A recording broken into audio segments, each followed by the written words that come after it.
So if you live in PB, you probably know of Turquoise Street, home to many local businesses in San Diego. One of their most famous businesses is known as the French Gourmet.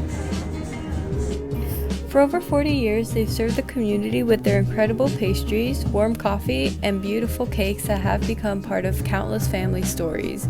But now, the spot's preparing to shut its doors, not because the business failed, but because a 23-story tower is planned to replace it. To understand how a 23-story tower became possible, we have to look back at the history of San Diego's height laws and how recent state housing legislation have overridden them. In the 60s and 70s, rapid development along California coast sparked concerns about losing neighborhood character, beach access, and ocean views. Coastal communities began to organize to stop high-rise construction near the waterfront. That's when in 1972, Proposition D would pass. San Diego voters overwhelmingly approved Prop D, establishing a strict 30-foot height limit west of the I-5 in coastal zones, including Pacific Beach, Mission Beach, Ocean Beach, and La Jolla. Prop D became one of the strongest coastal protections in California and remains unchanged for decades.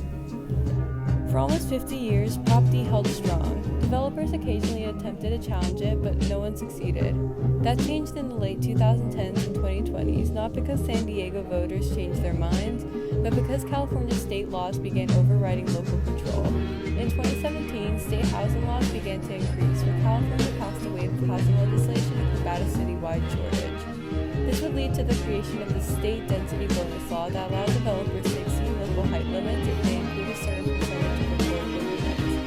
SB 330 limiting cities from reducing housing capacity and accelerating permit approvals, and SB 35 that required streamlined approval of certain housing projects despite local zoning. Now developers have realized they can use the state density bonus to exceed PB's 30-foot limit. So proposals for 5-story, 7-story, and now even 23-story buildings start appearing. These recent developments would cause a rise in NIMBYism from the PB community that has lived there for generations.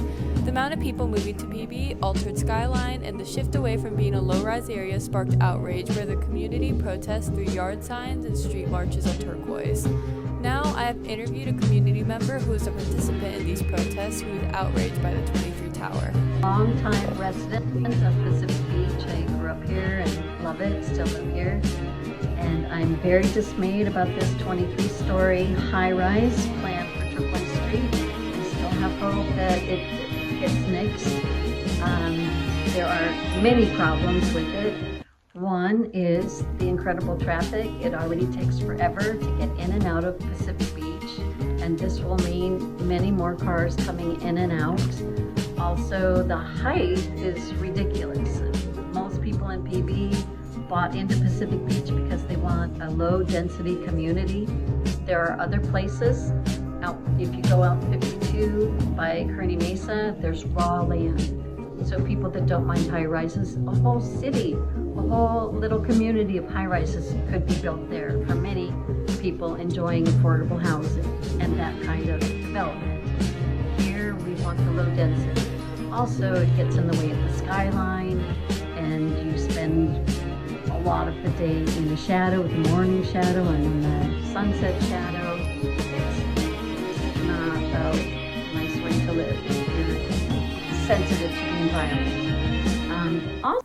Many like to say that this tower will affect the housing shortage in San Diego positively.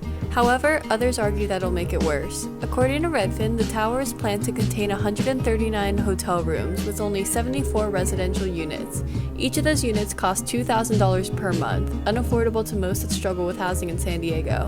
Therefore, not only does this tower not supply a sufficient amount of housing, but it will, as a result, cause more tourism, which may cause people seeking to move to PB, leading to more development similar to this one.